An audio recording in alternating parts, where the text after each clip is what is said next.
All right, good evening. Kim Baker here, coming to you on this Tuesday evening at 7 o'clock in the evening on Facebook Live. Kim Baker. Oh, got to turn my volume down. Sorry about that.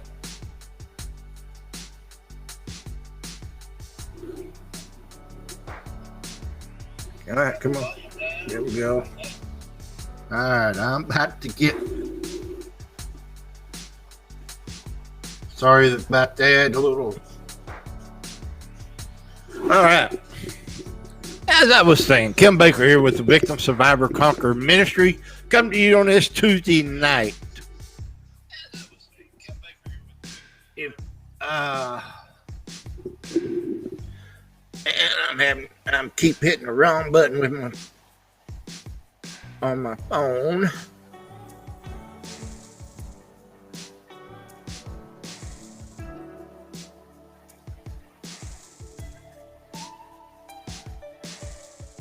There we go. Maybe I've got it right now. All right. Sorry for that.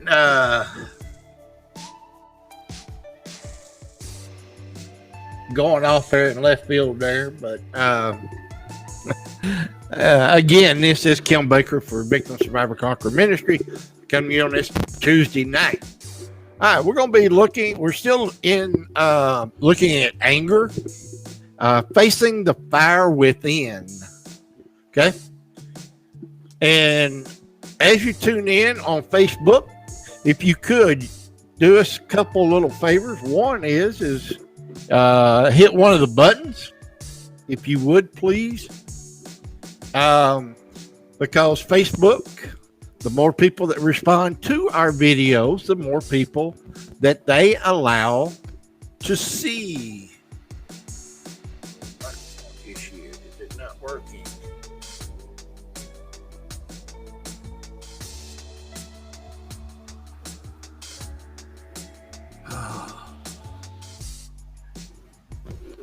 Well, it was working. All right. Sorry about that. But anyway, hit one of the buttons, leave us a comment. We'd love to hear from you. And then down at the bottom left-hand corner of your screen, you should see where it says vscministry.com. That is a website. You can go to our website and you can download this study material, Anger, Facing the Fire Within, or any of the other 8 classes that we do. Okay? All right. So let's get started tonight. And starting out with a question. Okay? And the question is this: can people be angry even when they don't look or sound angry? And you already see my answer there is yes, absolutely. People can be angry even when they don't look angry. Okay?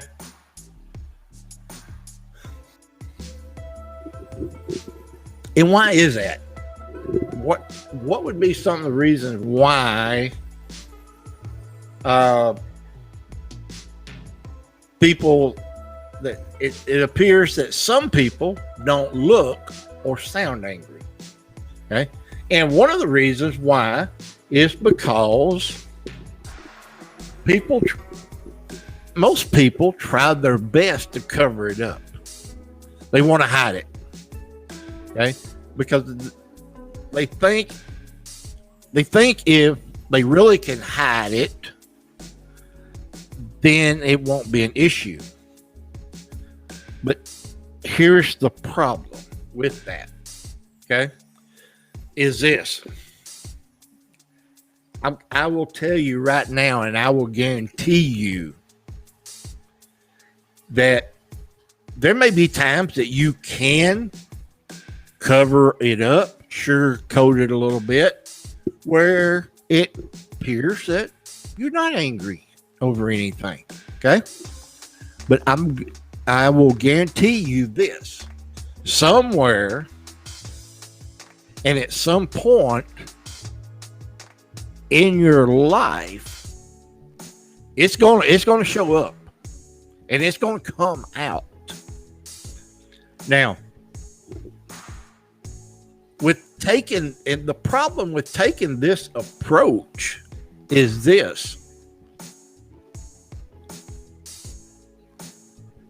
What do you have inside? You have unresolved anger. Okay? And what most people do is this. Who do they take it out on? Take it out on their wives. They take it out on their husband. They take it out on their kids. Take it out on their pets. Okay? We don't want to show our church congregation that we're an angry person.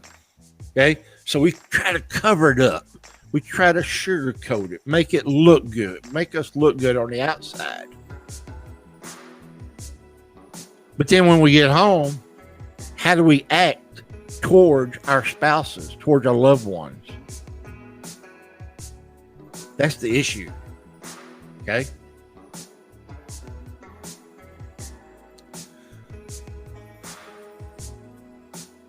And yeah, we all at some point would love to deny that we're not an angry person. And we try very hard to bury it and not let it rear its ugly head. But I can tell you from experience, because it happened, it's happened to me, is that what did I do? I took it out on my wife and my kids. Instead of facing the issue and being willing to confront the actual person that caused me to be angry in the first place. Okay? And by the way, when we're talking about confrontation, if you go to our website, bscministry.com, you can download our study on confrontation. Okay? All right, let's move on, because I really wanted to get into this tonight and go through this. Okay? So, how can we find out what triggers our anger? Okay? And it is this right here. The anger cues checklist. Okay? What's your cue? What cues up your anger? Okay? What stirs up your anger? What can take place in your life to let you know that you're being angry? Okay? I've never had this problem. Decreased appetite because of anger.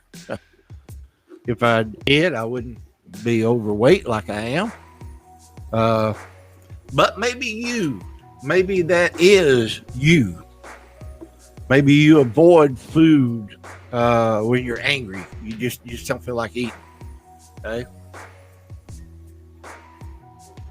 You get hot or cold. Okay? And it can be either one. Okay?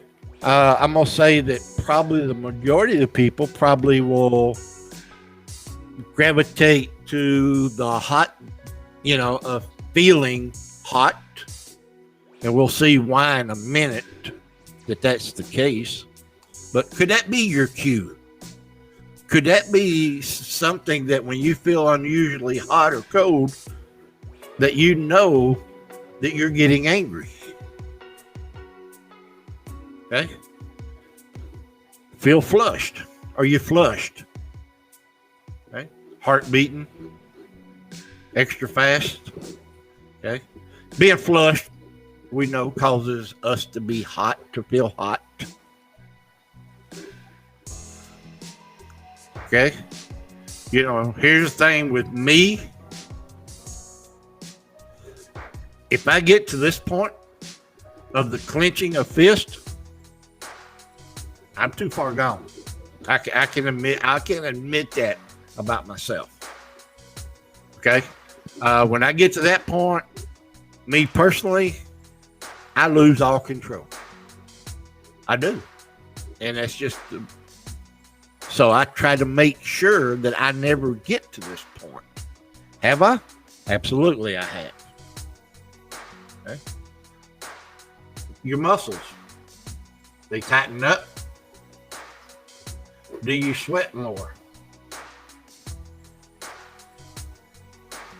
What about clenching your teeth?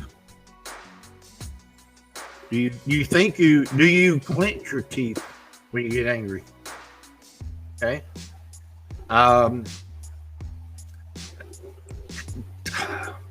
Don't think that is one of my cues. Tense muscles, yeah. Sweat more, yeah. Okay. All right. I experience dry mouth, but it's because I don't drink enough water, and I know that about myself. So, okay. So, do you experience a dry mouth? That could be an anger cue. Okay. What about your speech? How is your speech when you get angry? Have you recognized? Have you noticed? Loud? Maybe rapid speech?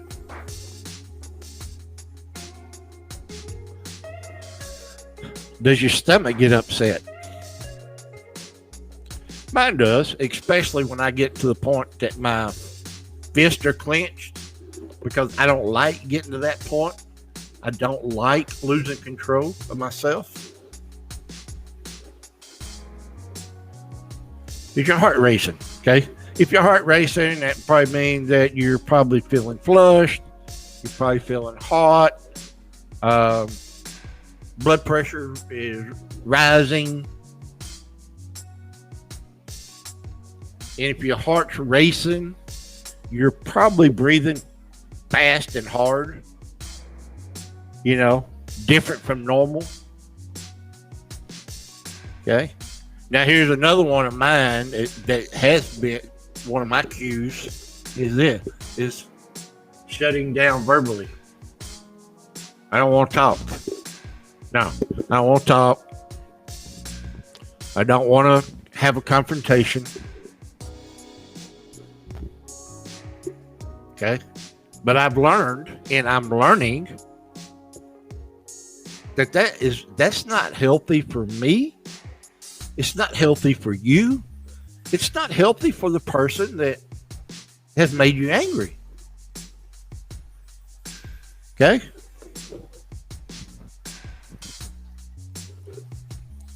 Do you pace back and forth? Okay? And that's not act and force. It's supposed to be back. My B got erased somehow or another. Again, your language. Inappropriate. You cuss. You scream. Are you harsh or coarse? Do you use gossip? Or what about sarcasm? Do you use sarcasm? And do you use sarcasm as a guy, as a disguise of trying to laugh it off? You know. No, we don't need to be using inappropriate language. We don't need to be using gossip. And we really don't need to be using sarcasm.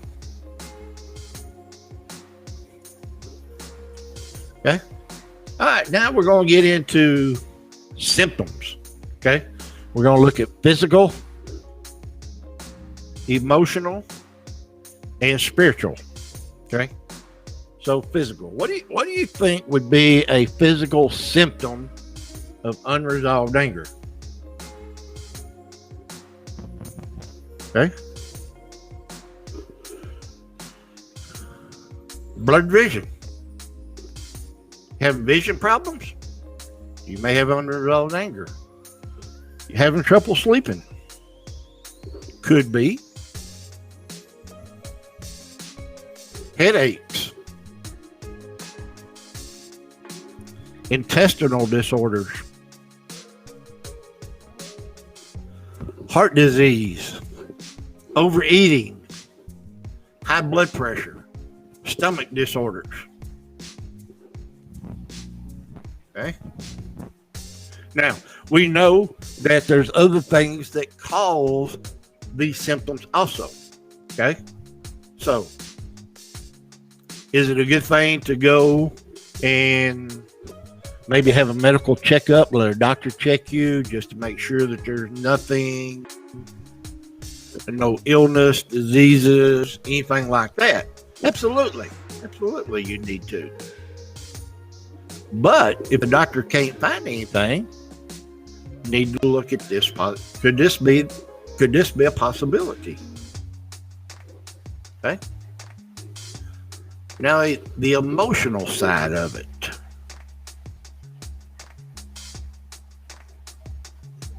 Oh, there's the A word. Yeah. When you continue to live with unresolved anger, it can cause you to have anxiety or anxiety attacks. Fear. Yeah. When you have unresolved anger, fear can creep in and set in. Oh, I think God has warned us about this one, hadn't he? About a root of bitterness growing up inside of us. Absolutely. Are you insecure? Could it be unresolved anger? What about phobia? Compulsions? Worry? Depression? All of these can come from the unresolved anger inside of you.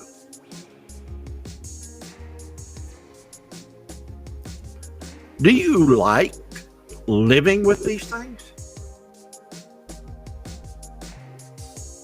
No, I would say most of us would answer no, absolutely no. Okay.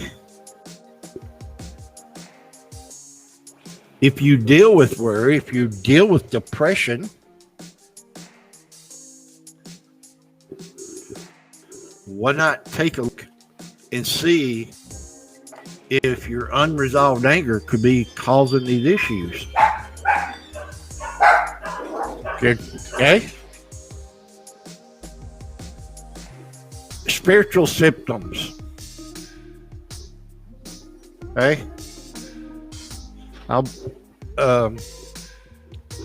What about spiritual symptoms?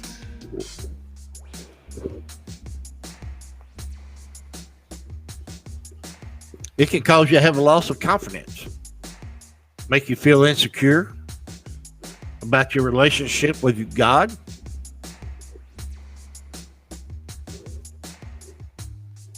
You can have a loss of energy, feeling like you don't have the strength for service to God or to others.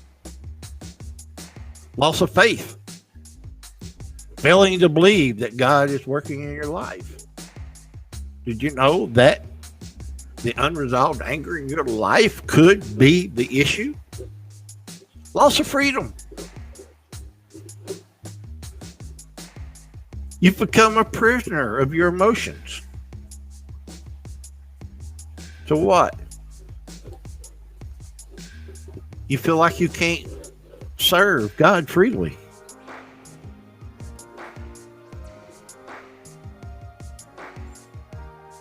Loss of identity. You become like the person toward whom you are bitter rather than becoming like Messiah or Christ. Ooh.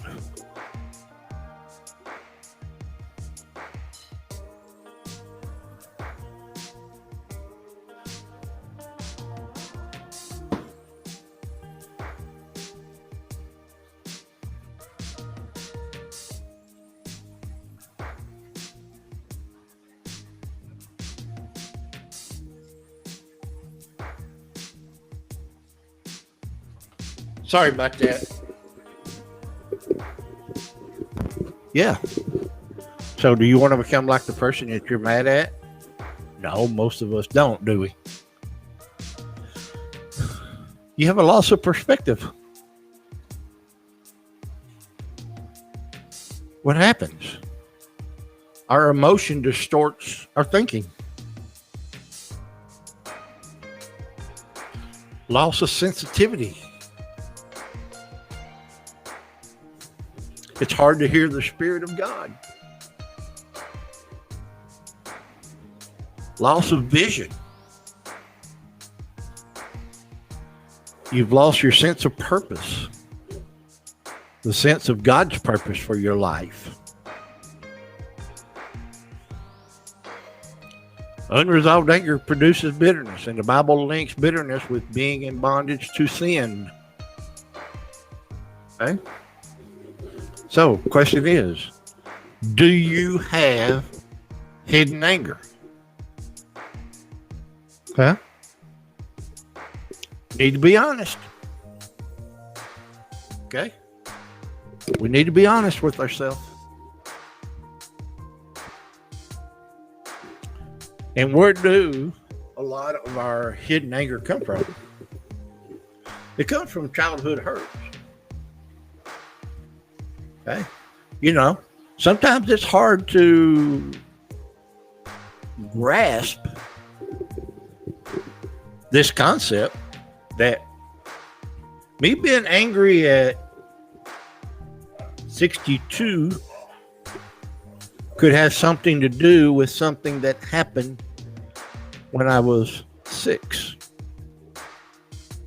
But it can.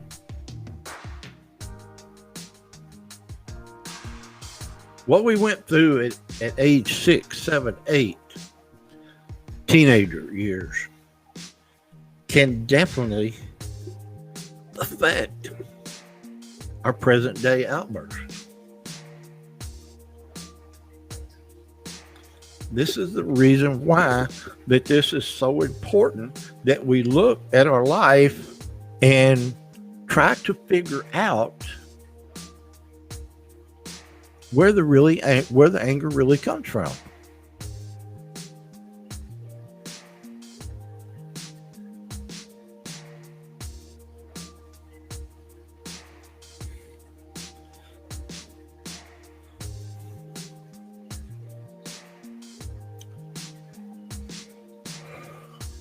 Okay. So the example here is that if someone says or does something,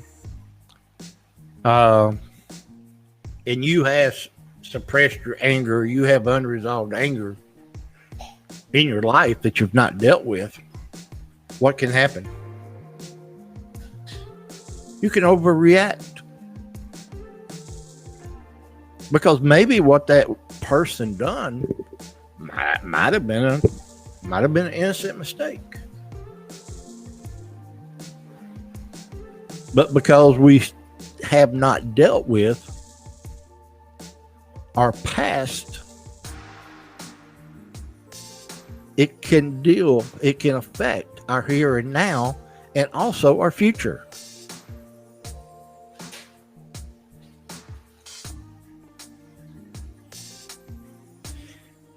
And what we need to be careful of is this: is the magnitude of our anger proportional to what happened? I'm going to say sometimes yes, and probably a lot of times the magnitude of our anger that comes out a lot of times is way out of proportion to what happened.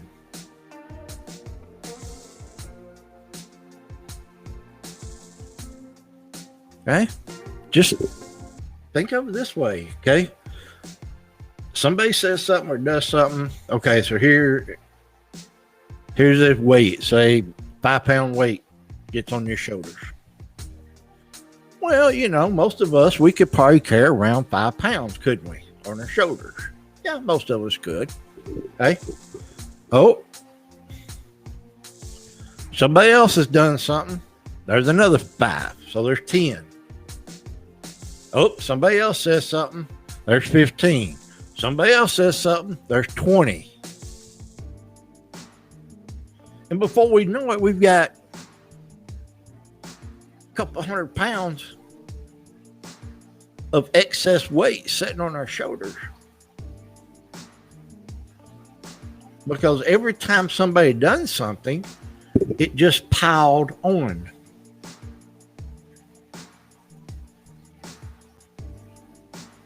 And that is one of the reasons why, if you see our logo, well, our logo's up there in the right-hand corner, VSC Ministry.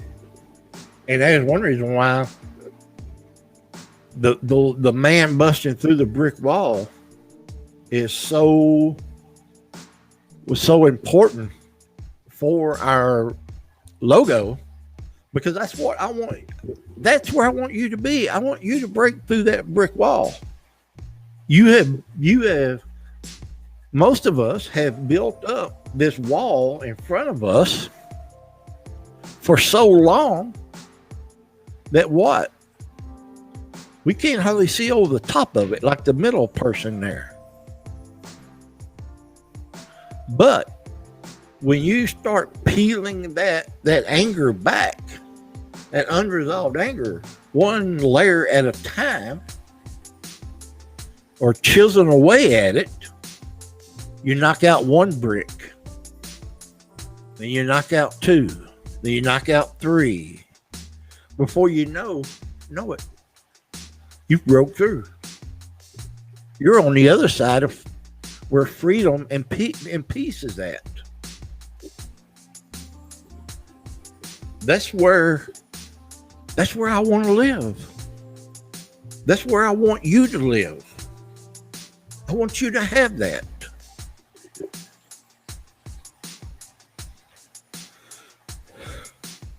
Okay, so yeah, if you have hidden anger, you got unresolved anger, you can definitely find yourself going from one extreme to another.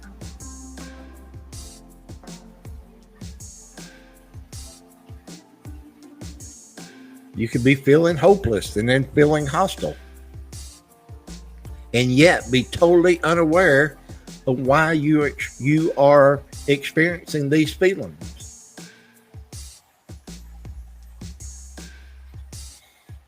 Bible makes it clear that some of our motives and emotions are hidden from our own view. Who can discern his errors? Forgive my hidden faults. That's Psalms chapter 19, verse 12. Okay. All right, we're going to stop right here tonight at 7 clues to find hidden anger checklist. Okay. Another checklist that we're going to go through to try to help you find your anger. Okay. All right. Again, before you log off, if you would you please hit one of the buttons. Also, we'd love to have comment from you. Let me get out of full screen here, but yeah, and also leave us a comment. We'd love to hear from you. Comments, what you thought about the material, what you thought about the presentation. Okay. Anyway, we're very glad that you tuned in tonight, and be sure and join us next Tuesday night as we start with the hidden anger checklist. God bless.